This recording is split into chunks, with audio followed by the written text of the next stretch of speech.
Hello दोस्तों, online classes में आप सभी का स्वागत है। दोस्तों, आपने हमारे चैनल को सब्सक्राइब नहीं किया तो आप अभी से शेयर और सब्सक्राइब करिए ताकि आपको नए वीडियो का नोटिफिकेशन मिल सके। आज का हमारा टॉपिक यानी राजस्थान की वेशभूषा। अंगरखी या बुक्तरी या दूती या बंडी, तनसुक या डगला, गदर व कानो यानी अंगरखी। अंग यानी जो अंग को ढकने वाली, बुक्तरी, दूताई, बंडी, तनसुक, डगला, गदर व कानो ये पुरुषों के द्वारा कमर से ऊपर पहने जाने वाला वस्त्र है जिस पर सफ़ेद धागे से कढ़ाई की जाती है। किस पे की जाती है यानी सफ़ेद धागे से क्या की जाती है, कढ़ाई की जाती है। ये पुरुषों के जो कमर से ऊपर पहने जाने वाला वह सफ़ेद धागे से कढ़ाई की जाती है। क्या की जाए, सफ़ेद धागे से कढ़ाई की जाती है। वह अंगरखी जिसके गले, कंधे और पीठ पर कढ़ाई की गई हो उसे फर्रुखशाही अंगरखी कहते हैं। क्या कहते हैं, उसे फर्रुखशाही अंगरखी कहते हैं। यानी पुरुषों के द्वारा कमर से ऊपर पहने जाने वाला वस्त्र जिसे सफ़ेद धागे से कढ़ाई की जाती है उसे अंगरखी कहते हैं, या बुक्तरी कहते हैं, या दूताई कहते हैं, या बंडी कहते हैं, या तनसुक कहते हैं, या डगला भी कहते हैं, गदर भी कहते हैं और कानो भी कहते हैं। वह अंगरखी जिसके गले यानी जिसके गले में कंधे एवं पीठ पर जो गला होता है अंगरखी का, उसमें कंधे या पीठ पर किस में यानी कंधे व पीठ पर यानी जो कढ़ाई की गई होती है, कढ़ाई की जाती है उसे फर्रुखशाही अंगरखी कहते हैं। क्या कहते हैं, उसे फर्रुखशाही अंगरखी कहते हैं। क्या कहते हैं, उसे फर्रुखशाही अंगरखी कहते हैं। क्या कहते हैं, उसे फर्रुखशाही अंगरखी कहते हैं। अंगरखी का संशोधित रूप यानी अचकन होता है। अंगरखी का जो संशोधित नया रूप आया है उसे अचकन के नाम से भी जाना जाता है। क्या कहते हैं, अचकन के नाम से भी जाना जाता है। चौगा, अंगरखी के ऊपर पहनी जाने वाली रेशम या ऊन से निर्मित वस्त्र उसे यानी रेशम या ऊन से अंगरखी के ऊपर पहने जाने वाला निर्मित वस्त्र कौन से अंगरखी होती है यानी बनियान के ऊपर पहने जाने वाला या अंगरखी के ऊपर पहने जाने वाला जो रेशम या ऊन से निर्मित वस्त्र होता है उसे चौगा के नाम से भी जाना जाता है। क्या कहता है, उसे चौगा के नाम से भी जाना जाता है। किस नाम से यानी चौगा के नाम से भी जाना जाता है। किस नाम से दोस्तों, चौगा के नाम से भी जाना जाता है।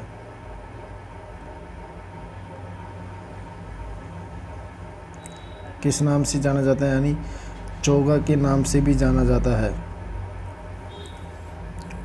सवाई माधो सिंह सेकंड का चौगा सबसे लंबा चौगा माना जाता है। यानी किसका चौगा माना जाता है, जो अंगरखी के ऊपर पहने जाने वाला ऊन से निर्मित वस्त्र, रेशम या ऊन से निर्मित जो वस्त्र होता है उसी चौगा कहता है। सवाई माधो सिंह सेकंड किसके द्वारा, सवाई माधो सिंह सेकंड का सवाई माधो सिंह सेकंड का चौगा सबसे बड़ा और लंबा चौगा माना गया है, जो सिटी पैलेस यानी कहाँ पे, सिटी पैलेस जयपुर में ही रखा गया है। यानी सवाई माधो सिंह सेकंड का चौगा सबसे लंबा चौगा माना गया है। सबसे लंबा चौगा माना गया जो सिटी पैलेस कहाँ पे यानी सिटी पैलेस में निर्मित है। कहाँ पे यानी सिटी पैलेस में निर्मित माना जाता है। यानी कहाँ पे है, सिटी पैलेस में निर्मित है, सिटी पैलेस में रखा गया है।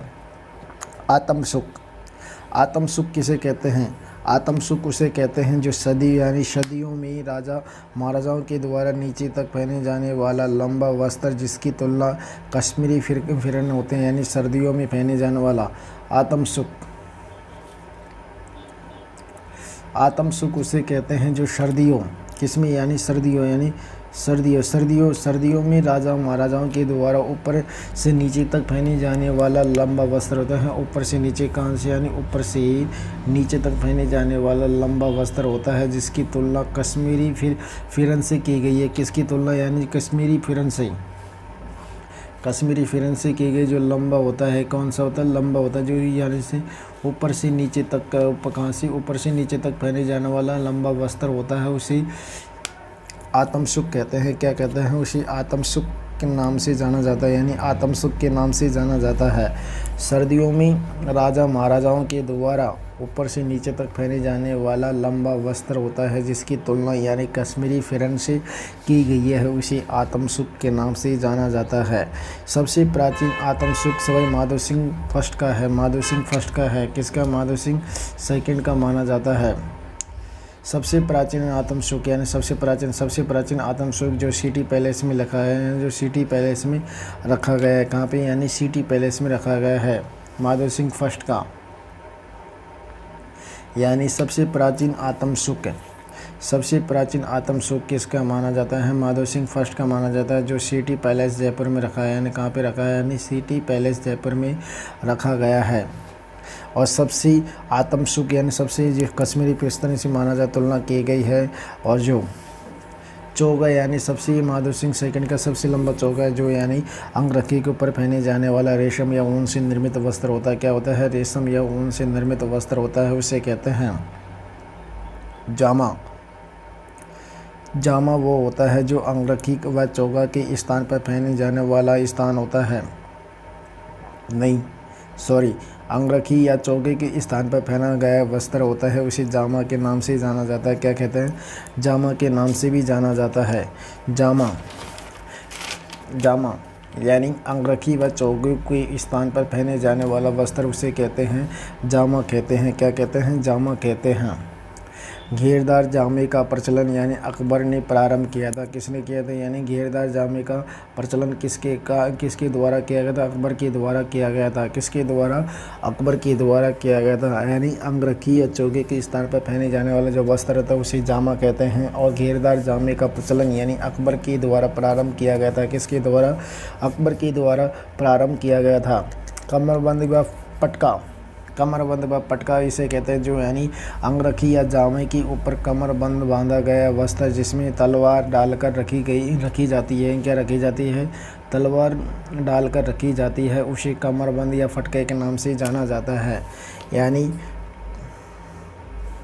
अंगरखी या जामे के ऊपर बांधा गया वस्त्र होता है, उसे तलवार डालकर रखी जाती है उसमें, यानी उसे कमरबंद या फटके के नाम से जाना जाता है। किस नाम से? यानी कमरबंद या फटके के नाम से जाना जाता है। उसके बाद आता है टोपियों के प्रकार, जो हेड लगाते हैं। ब्रिजिस टोपियों के प्रकार में आते हैं। खासा सा, चौपालिया, काकसनुमा, दुपालिया और उमा। टोपियों के प्रकार कौन कौन से हैं? खासा सा, काक्सनुमा यानी काक्सनुमा,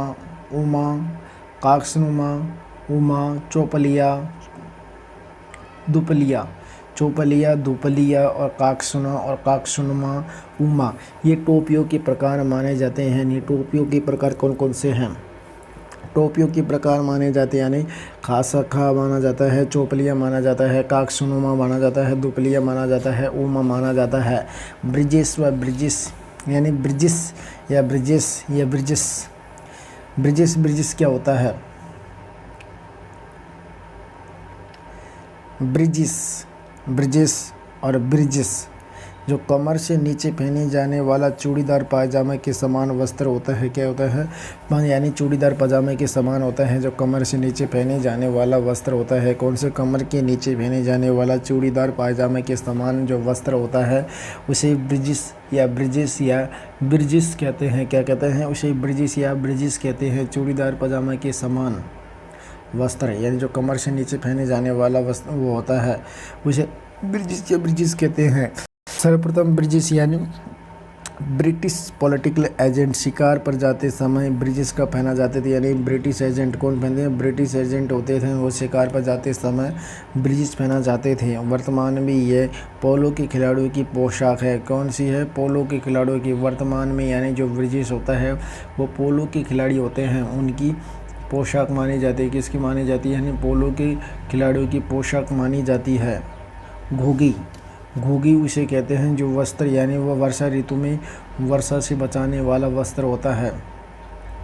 यानी घुघी किसे कहते हैं? वर्षा ऋतु में पहने जाने वाला वस्त्र होता है, उसे घुघी कहते हैं। क्या कहते हैं?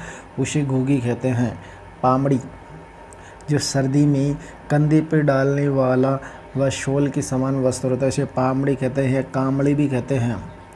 कामड़ी और पामड़ी एक ही होता है, यानी जो सर्दी में कंधे पर डाले जाने वाला, सर्दियों में कंधे पर डाले जाने वाला शॉल या के समान वस्त्र होता है। किसके समान होता है? शॉल के समान वस्त्र होता है, उसे पामड़ी कहते हैं। क्या कहते हैं? पामड़ी कहते हैं। पछेवड़ा, जो सर्दी में कंबल के समान ओढ़े जाने वाला वस्त्र क्या कहते हैं? पछेवड़ा। सर्दी में जो कंबल के समान ओढ़े जाने वाला वस्त्र होता है, कौन सा? यानी कंबल के समान ओढ़े जाने वाला वस्त्र होता है, उसे पछेवड़ा कहते हैं। क्या कहते हैं? उसे पछेवड़ा कहते हैं। यानी सर्दियों में कंबल के समान ओढ़े जाने वाला वस्त्र कौन सा? कंबल के समान ओढ़े जाने वाला वस्त्र को क्या कहते हैं? पछेवड़ा कहते हैं। क्या कहते हैं? पछेवड़ा कहते हैं। कोपिन, सन्यासियों के वस्त्र को कोपिन कहते हैं। जो सन्यासी होते हैं उनके वस्त्र को क्या कहते हैं? कोपिन कहते हैं। सन्यासियों के वस्त्र को कोपिन कहते हैं। उसके बाद आते हैं आदिवासी पुरुषों के वस्त्र। आदिवासी पुरुषों के वस्त्र कौन कौन से हैं? आदिवासी पुरुषों के वस्त्र आते हैं ये अंगोछा, पोत्या, पालू, चीरा। ये सिर पर बांधे जाने वाला वस्त्र होता है, यानी अंगोछा, पोत्या, पालू, चीरा। अंगोछा, पोत्या, पालू, चीरा जो सिर पर बांधे जाने वाला वस्त्र होता है। क्या होता है? सिर पर बांधे जाने वाला वस्त्र होता है। आदिवासियों का वस्त्र हुआ है जिसमें यानी अंगोछा, पोत्या, पालू, चीरा जो सिर पर बांधे जाने वाला वस्त्र होता है। कौन सा? यानी सिर पर बांधे जाने वाला वस्त्र होता है उसी पोत्या, अंगोछा, पालू, चीरा कहते हैं। पछेवड़ा कहते हैं जो कंबल के समान सर्दियों में ओढ़े जाने वाला वस्त्र को पछेवड़ा कहते हैं।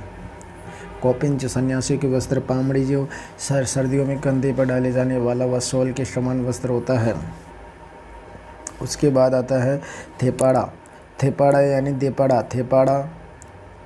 थेपाड़ा और देपाड़ा जो भीलों की तंग धोती होती है। थेपाड़ा यानी जो भीलों की तंग धोती होती है। कौन सी होती है? भीलों की तंग धोती होती है। यानी थेपाड़ा देपाड़ा वो होता है जो भीलों की क्या होती है? तंग धोती होती है। कौन सी होती है? तंग धोती होती है। घेरदार पंजामे का, यानी जो अकबर के द्वारा चौगे के स्थान पर पहने जाने वाला वस्त्र होता है। चौगे या अंगरखे के स्थान पर क्या कहते हैं? जामा कहते हैं। जो भील पुरुषों की तंग धोती होती, कौन सी होती है? भीलों की तंग धोती, यानी भील पुरुष होते हैं उनकी भीलों की तंग धोती को क्या कहते हैं? देपाड़ा, थेपाड़ा कहते हैं। खोइतू का मतलब होता है यानी भील पुरुषों के द्वारा कमर पर बांधी जाने वाली लंगोटी को खोइतू कहते हैं। भील पुरुषों के द्वारा कमर पर बांधी जाने वाली लंगोटी होती है उसे क्या कहते हैं? खोइतू कहते हैं। क्या कहते हैं? उसे खोइतू कहते हैं। खोइतू का मतलब वो होता है यानी जो भील पुरुषों के द्वारा कमर पर बांधी जाने वाली लंगोटी होती है। क्या कहते हैं? जो कमर होती है उस पर बांधी जाने वाली लंगोटी को, कमर को बांधी जाने वाली लंगोटी को कहते हैं? खोइतू कहते हैं। क्या कहते हैं? खोइतू कहते हैं। पंछा उसे कहते हैं जो शहरिया पुरुषों के द्वारा घुटनों तक पहनी जाने वाली धोती को क्या कहते हैं? पंछा कहते हैं। देपाड़ा, भील पुरुषों के द्वारा तंग धोती को देपाड़ा कहते हैं। क्या कहते हैं? देपाड़ा कहते हैं। भील पुरुषों के द्वारा बांधी जाने वाली लंगोटी होती है उसे खोइतू कहते हैं। पंछा जो है यानी पंछा उसे कहते हैं जो शहरिया पुरुषों के द्वारा घुटनों तक पहनी जाने वाली छोटी धोती को क्या कहते हैं? पंछा कहते हैं। पंछा जो शहरिया पुरुषों के द्वारा, किसके द्वारा? शहरिया पुरुषों के द्वारा पहनी जाने वाली छोटी धोती को, शहरिया पुरुष होते हैं उनके द्वारा पहनी जाने वाली घुटनों तक की छोटी धोती को पंछा कहते हैं। खोइतू यानी जो लंगोटी भील पुरुषों के द्वारा पहना जाता है। देपाड़े भील पुरुषों की तंग धोती होती है। खपटा यानी शहरिया पुरुषों का सापा होता है। खपटा क्या होता है? यानी जो शहरिया पुरुष होते हैं उनका सापा कहलाता है। यानी जो शहरिया पुरुष होता है, शहरिया पुरुषों का तंग छोटी धोती को क्या कहते हैं? यानी शहरिया पुरुषों की छोटी धोती को यानी पंछा कहते हैं। और शहरिया पुरुषों का शापा कहलाता है। यानी शहरिया पुरुष होते हैं उनका शापा यानी खपटा कहलाता है। क्या कहलाता है? खपटा कहलाता है। खोइतू उसे कहते हैं सिर पर बांधे जाने वाला वस्त्र होता है कि सिर पर बांधे जाने वाला वस्त्र। उसके बाद यानी खपटा क्या होता है? खपटा हमने आपको बताया था, यानी जो शहरिया पुरुष होते हैं उनके द्वारा पहने जाने वाला शापा होता है। देपाड़ा यानी भील पुरुषों की तंग धोती होता है। खोइतू यानी भील पुरुषों का कमर बांधी जाने वाली धोती लंगोटी होती है। क्या होती है? धोती लंगोटी कहलाती है। धोती लंगोटी कहलाती है। और दोस्तों, आपको हमारा वीडियो अच्छा लगा तो आप इसे शेयर और सब्सक्राइब ज़रूर करना। नमस्कार।